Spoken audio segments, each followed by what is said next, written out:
विपरीत हो गया ना, तो ये कौन सी किरण हो जाएगी, सघन माध्यम से जा रहे विरल की तरफ, ये माध्यम आपका सघन है, ये माध्यम आपका कौन सा हो गया, विरल हो गया।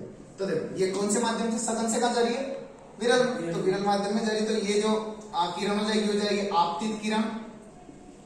आपतित किरण, आपतित किरण कौन सा कोण बनाती है, आपतन कोण। यह जो कोण बनेगा कौन सा कोण बन रहा है, आपतन कोण बनेगा। ये इधर गई, सीधी जानी चाहिए थी, परंतु ऐसे झुक गई, तो ये जो किरण है इस किरण का क्या, यहाँ जो कोण बनेगा ये कोण कौन सा कोण हो गया, अपवर्तन कोण। और इस किरण को मैं क्या नाम दूंगा, अपवर्तित किरण। बता लिया, अपवर्तित। क्लियर, ठीक है। अब अपन इसको अगर आप आगे देखें तो अपवर्तन कब होता है, तो इसके लिए थोड़ा सा ध्यान रखना कि जब भी कोई चीज आभास होती है, परावर्तन वास्तविक होता है जबकि अपवर्तन आभासी होता है। बहुत अच्छी बात है, इसको ध्यान देना आप कि परावर्तन वास्तविक होता है। मैंने गेंद फेंकी और गेंद टकराकर मेरे पास लौट कर आएगी। मैंने सूरज की चलकी को या फिर इस बैटरी की टॉर्च को अगर मैंने किसी कांच पर लगाया है तो जैसे ही वो वहां टकराएगी, टकराने के बाद रिटर्न लौट कर आती है। तो आप देखना, परावर्तन जो होता है वो वास्तविक होता है, परंतु अपवर्तन जो होता है वो कौन सी घटना होती है, आभासी घटना होती है। आई किरण आने के बाद वो ऐसी लगती है कि जैसे सीधी जानी चाहिए, परंतु कैसी चल जाती है, टेढ़ी हो जाती है किरण, तो आभास होता है। तो आप यहां लिख सकते हो कि अपवर्तन आभास की घटना, अपवर्तन आभासी घटना पर आधारित होता है, आभासी घटना पर आधारित होता है, आभासी घटना पर आधारित होता है। क्लियर, चलिए उतार इसको। अपवर्तन आभासी घटना पर आधारित होता है, और परावर्तन के लिए लिखेंगे तो क्या लिखेंगे, परावर्तन वास्तविक घटना पर आधारित होता है। मतलब वास्तविकता का जो बोध करा है वो परावर्तन, और आभासी का जो बोध करा है वो अपवर्तन। तो परावर्तन वास्तविक घटना पर आधारित होता है, घटना पर आधारित होता है,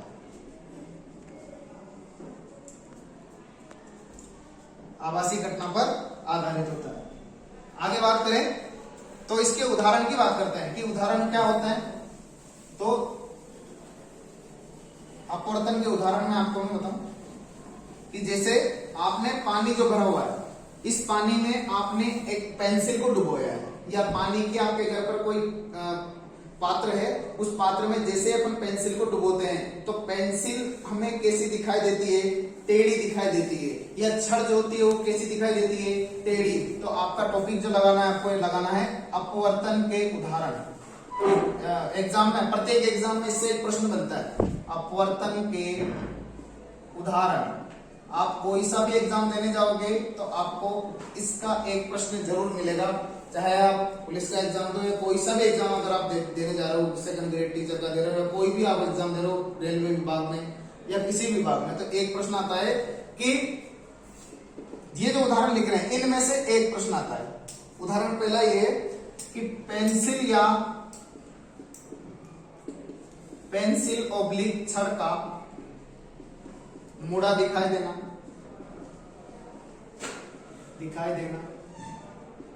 साथ में नोट करते रहना, पेंसिल या छड़ का मुड़ा दिखाई देना।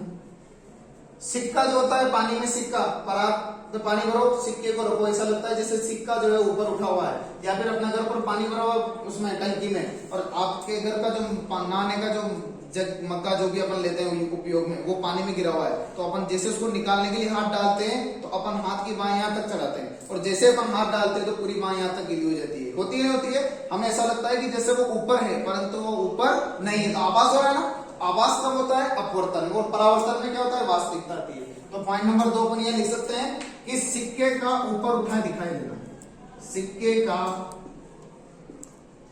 ऊपर उठा दिखाई देना, सिक्के का ऊपर उठा दिखाई देना।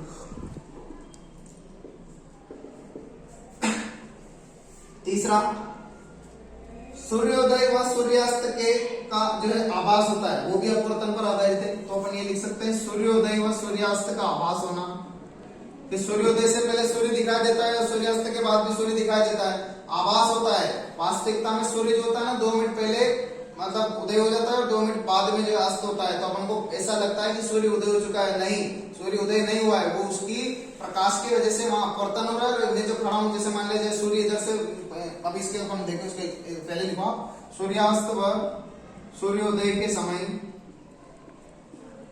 सूर्योदय के समय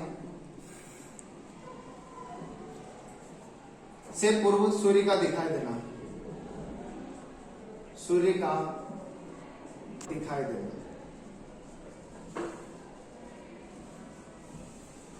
ध्यान देना, जैसे मान लिया जाए ये है क्षैतिज, क्षैतिज मतलब होराइजन है ना, पृथ्वी की क्षैतिज अपन जिसको अपन कहते हैं, जहां समुद्र पृथ्वी और आकाश जिस जगह पर मिलते हैं उसे क्षैतिज कहते हैं। तो इस क्षैतिज पर यहाँ है सूर्य जो है, मान लिया जाए इस क्षैतिज के नीचे वाले भाग से उदय हो रहा है, यहाँ सूर्य है, ये सूर्योदय होने की घटना हो रही है। तो जैसे ही सूर्य की किरणें इस वायुमंडल के धूल मिट्टी कण से यहाँ जो परतें हैं, इन परतों से टकराती है, तो इन परतों से टकराने के बाद, ये टकराने के बाद अब इसका क्या हो जाता है, परावर्तन हो जाता है, सॉरी अपवर्तन हो जाता है। अपवर्तन के कारण ये किधर झुक जाती है, नीचे झुकेगी। तो जैसे ये झुकेगी तो ये कहाँ जाती है, यहाँ जो मान लीजिए व्यक्ति खड़ा है, कोई एक व्यक्ति यहाँ खड़ा है, तो जैसे ही ये प्रकाश की किरण आती है और यहाँ इस वायुमंडलीय आवरण के या परतों के टकराने के बाद जैसे इसका अपवर्तन होता है, तो अपवर्तन के परिणाम स्वरूप ये जो किरण है ये मुड़कर कहाँ चली जाएगी, इस व्यक्ति की आंखों में दिखाई देगी।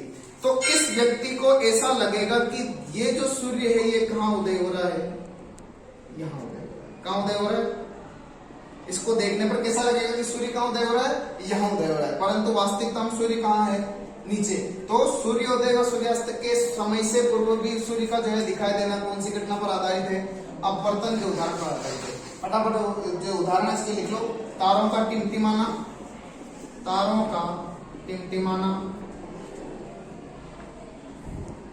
इसके बाद इसका अगला जो उदाहरण है, मछली का ऊपर उठाए दिखाई देना, मछली का ऊपर उठा दिखाई देना,